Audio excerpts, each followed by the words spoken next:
అయ్యో పిలువబడిన వారు కానీ ఏర్పరచబడిన వారు ఎంత ఉన్నప్పుడు అన్నమాట. స్తోత్రం కలుగుగాక. మా దానికి పిలుపునగానే మారలేదు. ఒకటి చెప్తున్నా ఆలోచించాలి. నీకు బలము ఉన్నప్పుడే, ఘనత ఉన్నప్పుడే, ఐశ్వర్యం ఉన్నప్పుడే, పేరు ఉన్నప్పుడే, ప్రఖ్యాతి ఉన్నప్పుడే నా దేవుని కోసం నా ఉపయోగపడతలే ఉన్నాయి.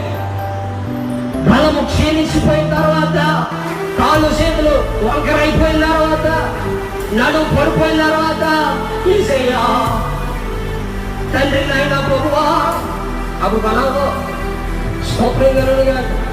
ఎప్పుడు పని అవుతుంది? నీకు ఆయుష్ ఉన్నా కానీ, నీకు ఓపిక ఉన్నా కానీ, నీకు బలం ఉన్నా కానీ ఉపదేశాన్ని ప్రకటించు. దేవుని రాకడ కొరకు అనేక గుంపు జనాంగాన్ని నా దేవుడు సిద్ధపరచగలరా?